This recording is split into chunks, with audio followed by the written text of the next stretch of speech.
Hello everybody. I want to introduce you to Poseidon today. Poseidon is a beautiful 6-year-old Lusitano gelding, and he recently came to me because the owner moved from a different state to California and wanted to see if she could start riding him herself. He has been in a mild training program prior to him coming to me, and he has a bit of a soundness issue, which has made it sort of kind of not exactly possible for him to be in a more conventional training setup. And the condition that he has is called side bone, and I hadn't heard very much about that before I met Poseidon. And what it is, it's apparently a calcification or buildup of calcium around the lateral cartilages in the hoof, in the foot. And what that means is that you have to imagine on the outside of the hoof, just above the coronary band, there are these little bone spurs that grow upward on each side. And when the horse is young, apparently these are a little bit more flexible, and then they can cause some discomfort. But when the horses get older and sort of into a more mature stage of their life, as Poseidon is at 6, apparently these things then start to calcify and harden and do not cause typically any discomfort. They can, if you put a horse through like sort of a training program that doesn't pay attention to that, and if there's not a good farrier and a good vet paying attention, and the horse is not in constant, under supervision to make sure that all of these things are balanced and leveled out to the best possible degree. But all of these things are in place for Poseidon. He has a great team around him, and he should be able to go and do some mild walk, trot, canter work at this point. And so he just came to me, and I started just looking at him a little bit, walking on the ground, walk, trot, canter on this large, huge, lunge circles just to see how he is. And I noticed he does come in and out of a little bit of an uneven, small step kind of trot. In the canter, you can't see it much, but he doesn't seem to have a problem with it. And in the walk, on the lunge line, as I said, on large, big, loopy, curved lines, he's fine. But what I noticed is that when I get on him and we're standing here and everything is fine, but as soon as we go into a walk, Poseidon goes into like a little bit of a running walk. Sometimes it's almost like comparable to a horse that jigs out of nervousness. You know how there are horses, especially a lot of trail horses have that, where they start to get into like this little hoppy trot when they can't be in the front, or if they feel left out or left behind too far. And it is a little bit like that with him. And my interpretation of this is that this horse has not been properly introduced to the lower leg gaits. Yes, and you're looking at my legs right now. And that is something that I find is, something that we have to patch up. That's a hole in his education. And it's kind of like you sit on him and you can give like a cue, and then he just goes and goes and goes. But for my taste, too fast and too hectic, and almost, like I said, into a little bit of a jog. So we've been taking that sort of as our first little theme of training, and saying, okay, ideally I want to be able to go left, right, and I'm holding him a little bit here with my lower legs, and I want to be able to massage him a little bit with my shoulders moving in synchronicity with his shoulders, so that my seat bones massage his back and he feels comfortable with me up here. My seat bones don't drill down on him. All those good things that you may have seen me talk or heard me talk about in some of my previous videos. Oh, and a big sigh. Yes, I know I'm talking a lot. So I'm going to just go ahead and start a little bit and show you where we are with all of that, and then we'll just take one step at a time. All right. All right, good boy. So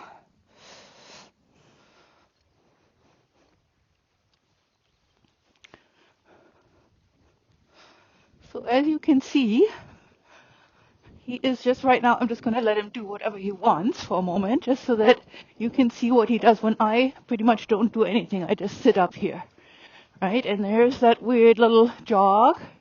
Not weird in a judgmental way, but just that kind of seems to be what he does. So I'm now starting to use a little bit more of my knee closure on him, and I'm going to inhibit, while I am in shoulder to shoulder mode, this little nervous walk, right? And my legs are still almost not on him at all because he seems to not be able to tolerate that right now, right? So I have him on a very nice long, super long rein. I'm just going to be up here trying to say to him, you know, relax, let's try and find a regular rhythm. And that is, you know, something that either I don't understand about how he was ridden before. And then I've had conversations with the owner, and, you know, it seems like he just definitely come from a different riding methodology than what I'm used to. And they didn't do a lot of work in the walk. But I am determined to teach him.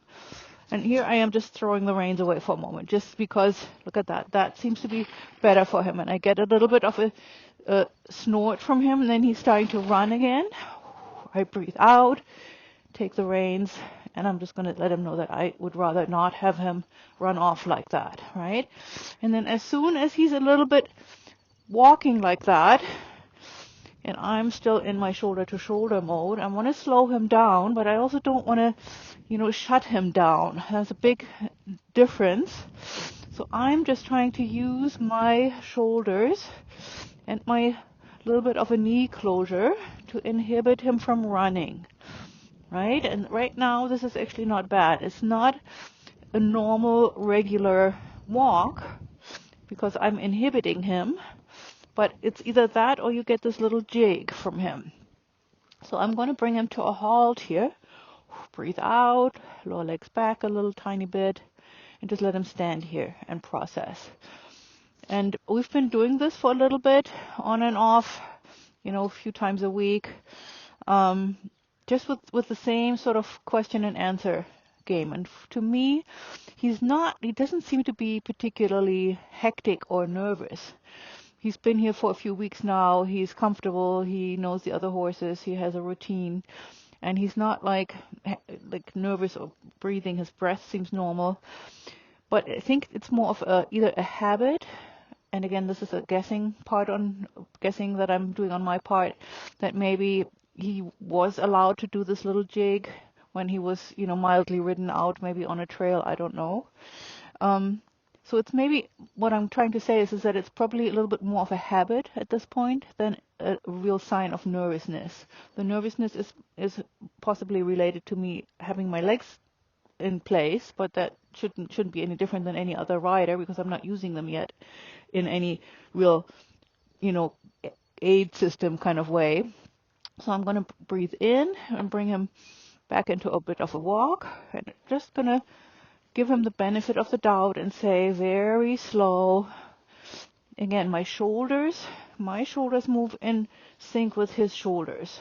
And there's a whole other video you can look at that talks about why I'm doing that. But basically it is to be part of his biomechanical process. When his muscles expand and contract on his back, I am in the optimal position with this kind of technique to become part of what he needs to expand and contract underneath me, rather than me just sitting very straight and quiet. And I've tried that too, because I thought, oh, maybe he just isn't comfortable with me just sitting in the shoulder-to-shoulder mode. But he's actually not any better at all. So I think this is, for me, the way that I think works best for him. And even now, a little bit of this jigging is still in place. And I'm just going to say to him, please slow down. Again, just with my knee pressure. And then I'm going to break this whole thing up a little bit by backing him up for a few steps. And just by letting him know that I really would rather not him run off like this. So partially the reason I'm backing him up here is to say not so fast forward. It's also a little bit of a submissive gesture that I'm sort of calling in from him. And so we're just going to say, let's not jig. If we're jigging, we're going to back up a couple of steps very mildly, you know, and I'm just using my weight and my lower legs, just a tiny bit of rein contact, and then I'm going to let him stand here for a moment, breathe, and process again. Because to me, a horse like this oftentimes is sort of a representation of this inner kind of, I don't want to say turmoil, but it's a little bit of a hectic mindset. And there's a big sigh right now, where he's going like, okay, I'm going. I guess it's what they want, and it's this quick little hamster wheel spinning in his head, perhaps. Not in a fearful way, I don't think, but like I said, again, in sort of a habitual way. And my job, for me, the way I see it, is to break that up a little bit and say smaller segments of slower walking until we can expand on that.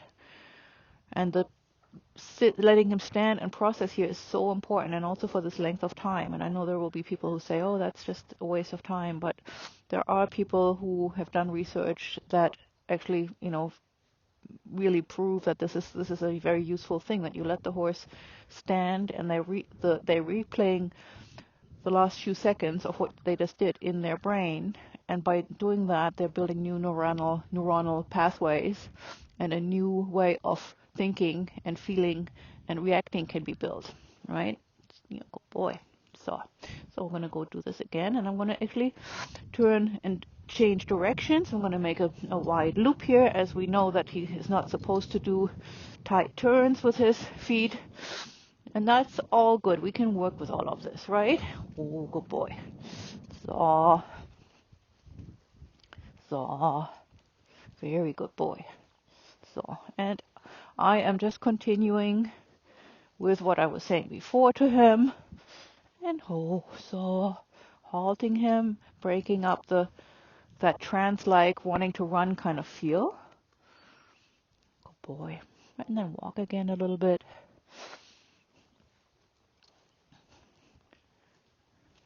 So, very good. So, and there's a little jig, and I'm going to halt with a little bit of a vibrational rein 8 combined with my legs and my knee closure, and I'm going to back him up again a little bit, just a tiny bit, so that he understands that, I don't want that much forward. And then I'm going to sit up again, and we're just going to go into the slowest little bit of a walk. And then I'm going to add something else to this whole equation. I'm going to bring him to a halt from my seat, knee pressure, breathing out, making myself heavier in the saddle. And he's actually getting better at that. That was in the beginning not even close to possible. He would just ignore that because he didn't know what that meant. But he actually has those. All horses do have these built-in reflex buttons underneath our seat, our legs. And when I apply pressure with my knees, it makes the horse want to slow down. And eventually, if I do it with a little bit more of an oomph, meaning breathing out and shortening the space between my sternum and my belly button, combined with my knee pressure, it makes most horses really want to stop. And so this is good. He's standing here, he's comfortable, he's allowed to scratch for a moment. I'm going to breathe in and ever so slightly just close my legs around him a little bit and see if he can bear that. And it's still harder for him, so you see me every once in a while, I'm just going to say, no running. Before he starts running again, I'm going to bring him to a halt again. And again, just to see and to break up and say to him, we're doing a lot of different things here. I'm talking to you in a different way than what you're used to. And look at that. There's a big sigh again coming through him.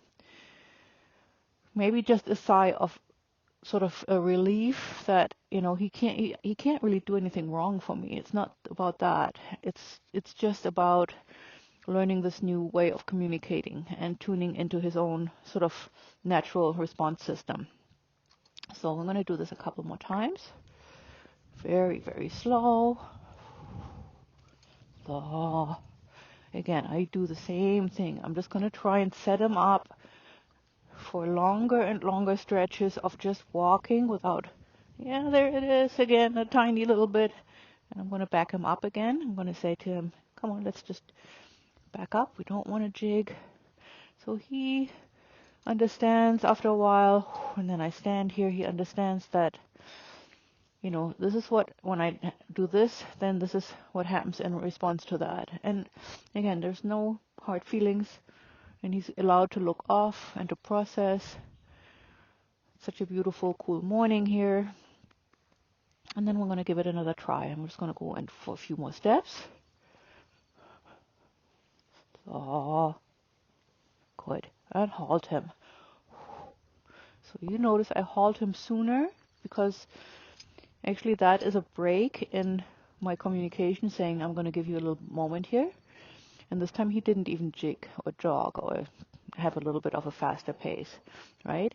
And to me, I'm going to stop on this note for today because I just want to really reward the small, little, but very meaningful steps that we're going through and these little micro agreements that we have, right?